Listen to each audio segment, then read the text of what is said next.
If you have come to the right place to look for real race reviews, congratulations. You've came to the right place.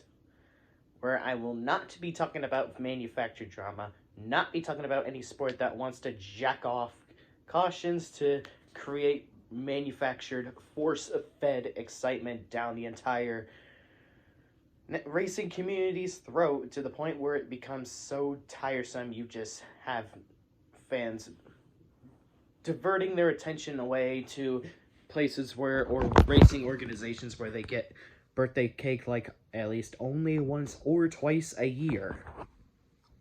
And that will be absolutely Formula 1 and IndyCar.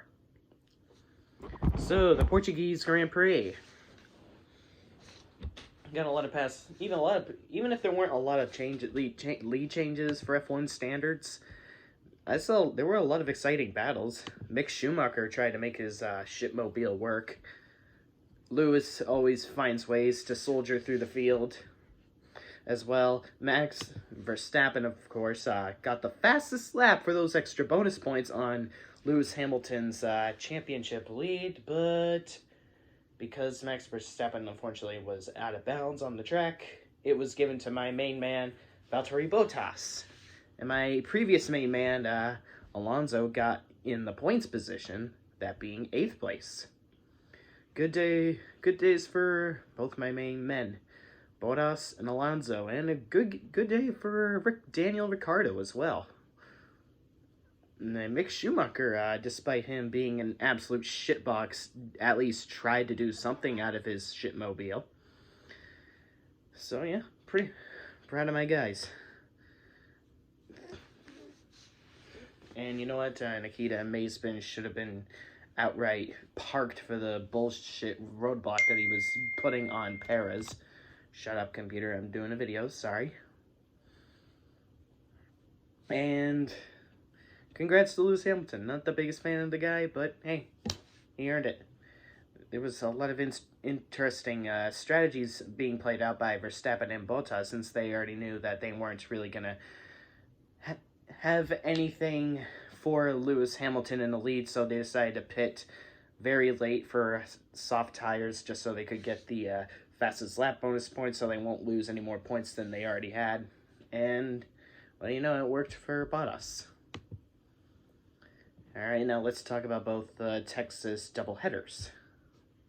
You know, I had a fun time watching them, but it does go without saying one thing. The turn 1 and 2 fiasco at Texas still needs a lot of work to do, because I only see the IndyCar drivers use off-throttle time in turn 1 and 2 ever since how poorly it was repaved.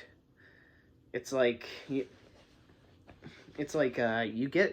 see these drivers at least trying to pass, at least trying to have a say for their opponents, but turn 1 and 2 just outright ruins a lot of drivers' days. Does that sound familiar to a certain race from 2019? My mind is a little hazy here. Note the sarcasm. I know exactly what it is. I don't have to say it. You don't have to blatantly say what it is in the comment section. Anyways, I would hope this would give the track owners of Texas a wake-up call for what happened to Sebastian Bourdais, considering, and James Hinchcliffe's, considering it was an absolute travesty for those guys in that corner. But nevertheless, this was still a fun strategy race to watch. Both the first and second Texas race. Hell yeah for my main man, Scott Dixon, for having at least 19 consecutive winning seasons. So that's a record for IndyCar, by the way. Previously, it was done by AJ Foyt and one other driver. I can't remember his name.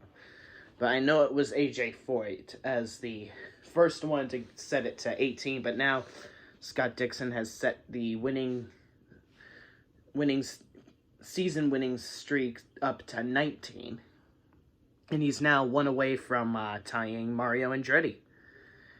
He still has a lot of lot to prove under his belt. And he's the points leader on a quest for his 7th championship. He may have outright smacked the field the first Texas race. I have certainly seen better racing in open wheels at Texas, but it was still fun to see drivers actually play out the race under their own pit strategy without any stupid idiot calling unnecessary cautions, trying to shape up the playing field for absolutely no fucking reason whatsoever.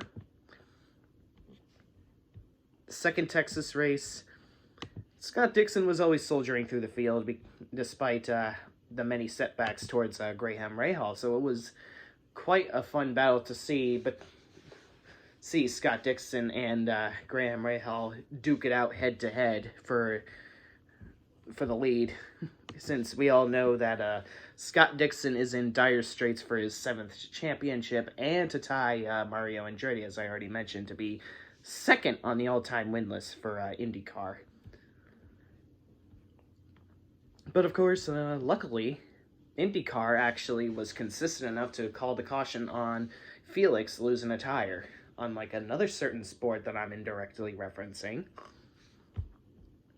So yeah, despite PJ1 still being an absolute mess at Texas Motor Speedway and the fact that it's still an absolute travesty under any form of racing, period, I still had a fun time watching both Texas races. Both Texas races were not that bad, even if they still were running under the terrible PJ1 grip. That shit still needs to go, but despite my gripes, and this is a big gripe, I still found both Texas races to be alright. I have seen better, but they are at least in the acceptable category.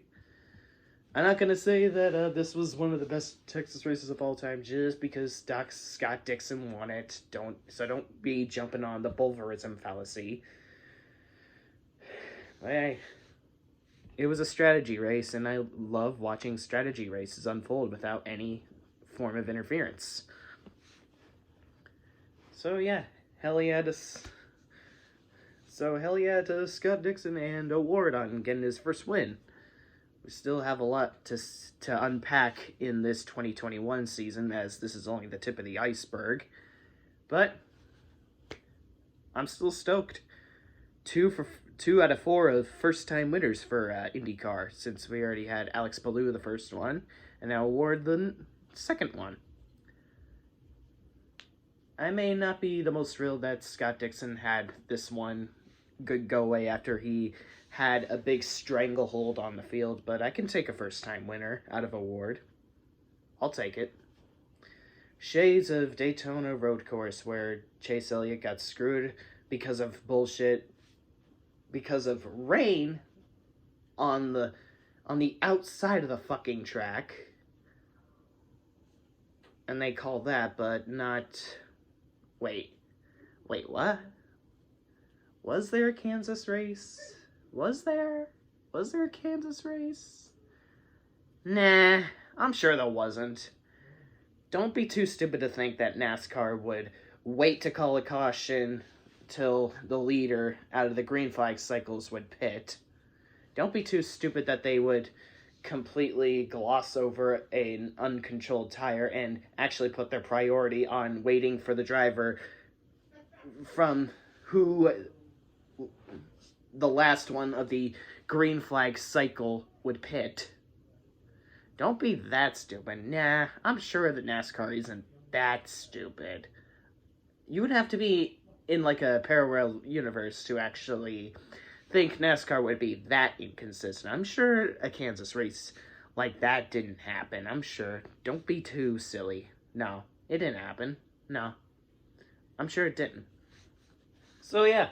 Hell yeah, Scott Dixon! You still have a long way to go, despite your big achievements.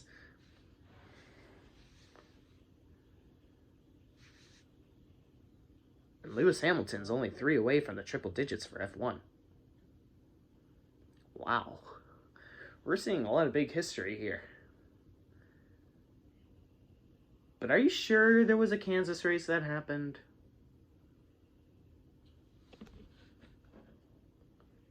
I'm pretty sure there wasn't. No, it didn't happen. I promise you it didn't. No. No. I don't know what that is.